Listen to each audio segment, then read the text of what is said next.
ராஜராஜ சோழனை விட அதிகமா குடமுழுக்கு பண்ணாராம். அமைதி படையில சத்யராஜ் ஒரு கேரக்டர் அடிப்பார். ரவுடித்தனத்துக்காக அரசியலுக்கு வந்து ஒரு காவி வேட்டி கட்டிக்கிட்டு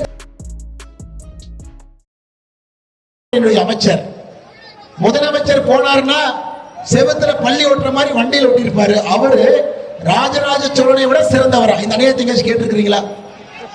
ஐயா கமலஹாசன் அவர்களே, வாங்கின காசுக்கு அளவா கூவுங்க. வாங்கின காசுக்கு அவன் எவ்வளவு பாக்கெட்ல வச்சுட்டான்.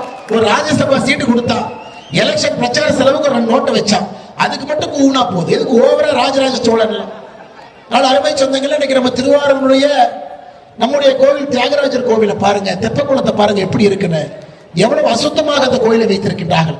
அதற்கும் நம்முடைய சட்டமன்ற உறுப்பினர் வரும் பொழுது மத்திய அரசு ஐயா நம்ம பள்ளியெல்லாம் எங்கேயும் போடல, நேர பிரசாத இடத்துல பணத்தை கொண்டு வந்து இந்த கோவிலுடைய தரத்தை உயர்த்துகின்றோம் என்கின்ற உறுதிமொழி உங்களுக்கு கொடுக்குறோம் ஐயா. ஐயா அது மட்டும் இல்ல, இன்னைக்கு கலைவாணன் அவர் தொல்லை பத்தல. அவருடைய அண்ணன் மகன் குரட்டாச்சேரியில பேரூராட்சியுடைய திமுக செயலாளர் கலைவேந்தன், அவர் பாத்தீங்கன்னா பட்டிய சமூக நண்பர்களா பார்த்து பிஎஸ்சிஆர் தீண்டாமை வன்கொடுமை வழக்குகளே ஒரு மேல இருக்குது. குடும்பமே மொத்தமா இப்படித்தான் இருக்கிறாங்க. அது மட்டும் இல்ல ஐயா, நெல் கொள்முதலுக்கு வர்றாங்க ஐயா. 10 ஆண்டுகளுக்கு முன்பு நெல் உற்பத்தியில தமிழகத்தினுடைய இடம் 2வது இடம். இன்னைக்கு யாராவது மாணவ செல்வங்க சொல்லுங்களேன், அந்த ஜிகே படிக்கிறவங்க எல்லாம், இன்னைக்கு நெல் உற்பத்தியில தமிழகத்தினுடைய இடம் என்னங்க? 10வது இடம். 10வது.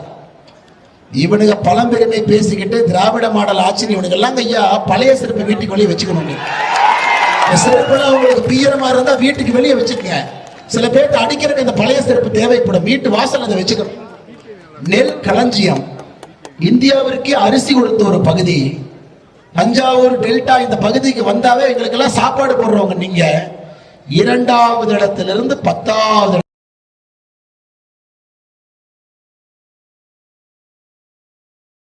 கொண்டு வச்சதான் அவனுக்கு சாதனை 10 வருஷத்துல.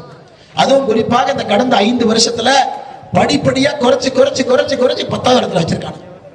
கேட்டா பழம்பெருமை பேசுவாங்க. என்னங்க ஐயா, ஒரு விவசாயி நெல் எடுத்துட்டு போனா மூட்டைக்கு 40 கூடு, மூட்டைக்கு 50 கூடு, மூட்டைக்கு 60 கூடு எடை போடுறதுக்கு. அதன் பிறகு பதப்படுத்தக்கூடிய ஆலைகள் இல்ல, வைக்கக்கூடிய இடம் இல்ல, தார்பாலின் போட்டு கவர் பண்ண முடியாது, மழை பெய்யும், அதுல தண்ணி உள்ள இறங்கும், ஈரப்பதம் உள்ள வந்துடும். மத்திய அரசு நம்ம கிட்ட வாங்குற நெல்லை பஞ்சாப், மத்திய பிரதேச, உத்தரப்பிரதேசத்துல கொடுக்கணும், அவங்க எல்லாம் சாப்பிடணும். மத்திய அரசு சொல்லுவாங்க, அண்ணே ஈரப்பதத்தை கொஞ்சம் கம்மியா வச்சுக்கங்க, நெல் உணர்த்துற மிஷின் வாங்கிக்க. மத்திய அரசு நாங்க பணம் கொடுக்குறோம், வாங்கி மிஷின் வாங்குங்க, குடோன் வாங்கி கட்டுங்க, வாங்குற அரிசி அப்படியே உள்ள போடுங்க. இவங்க என்ன பண்ணுவாங்க? எதுவும் பண்ண மாட்டாங்க. மத்திய அரசு கொடுக்கக்கூடிய எல்லா பணத்திலும் கொள்ளையடித்து நீங்க கொண்டு போற மூட்டையிலையும் 40 ரூபாயில இருந்து 70 ரூபாய் வரை கொள்ளையடித்து அதை மலையில போட்டு அது ஈரத்தை உறிஞ்சிய பிறகு முதலமைச்சர் டிராமா பண்ணுவாரு, மத்திய அரசு எங்க நெல்லையே வாங்க மாட்டாங்க. நாங்களே என்ன பண்ணுவோம், பிஜேபி கட்சிக்காரங்க, அதிமுக கட்சிக்காரங்க, நீங்க தப்பா நினைச்சுவீங்க, நாங்க மத்திய அரசு ஓடுவோம். ஐயா இந்த ஒரே ஒரு தடவைங்க ஐயா, எங்களுக்காக இந்த தமிழ்நாடு விவசாய மக்களுக்காக தமிழ்நாட்டில் ஈரப்பதத்தை மட்டும் எங்களுக்காக ஒரு 4% உயர்த்துங்க ஐயா. 3 ஆண்டுகள் போய் நான் பிச்சை எடுத்துட்டு வந்திருக்கிறேங்க ஐயா. சிவராஜ் சிங் சௌஹான் 3 ஆண்டுகள் நான் பிச்சை எடுத்துட்டு வந்திருக்கேன். தப்பு இவங்க பண்ண தப்புக்காக விவசாயிகள் மீது ஒரு தவறும் கிடையாது. நெல் மூட்டை கொடுக்கறதா விவசாயி வேலை. அதன் பிறகு இந்த திமுக கார பொய் பிரச்சாரம் பண்ணி மத்திய அரசு வேண்டும் என்று நம்முடைய டெல்டா பகுதியில விவசாய பெருமக்களுடைய நெல்லுல ஈரப்பத அளவு இப்படி இருந்தா வேண்டாங்கிறோம். ஐயா இந்த நெல்லை வாங்கி நம்ம சாப்பிடணும் ஐயா. நம்ம நெல்லை வாங்கி கொடுத்தவங்க சாப்பிடுறாங்க, இன்னொரு நெல்லை நம்ம சாப்பிடுறோம். ஐயா நாம் செய்யக்கூடிய முதல் வேலை, அண்ணன் எடப்பாடி பழனிசாமி அவர்கள் முதலமைச்சராக வந்த பிறகு, நம்முடைய சட்டமன்ற உறுப்பினர் வந்த பிறகு நிதியை கொண்டு வந்து நிரந்தரமாக இங்கே நெல் உலர்த்துவது, அதற்கான கிடங்குகளை கட்டுவது, நீங்க கொடுக்கக்கூடிய எல்லா நெல்லையும் பத்திரமா வாங்கி மத்திய அரசுக்கு வேகமா கொடுக்கக்கூடிய பொறுப்பு நம்முடைய பொறுப்புங்க ஐயா.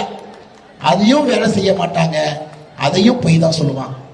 அதனால இந்த பொய்யை கேட்டு சலித்து போய் நின்று கொண்டிருக்கின்றோம் ஐயா. எல்லாத்துக்கும் போய்.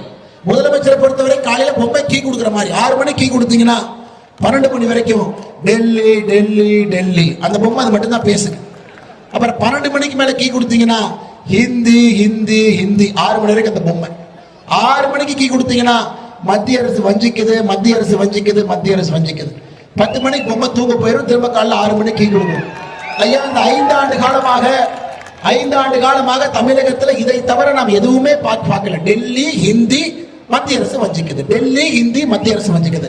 இதை தவிர ஒரு வார்த்தை அவங்க பேசி கேட்டிருக்கீங்களா ஐயா?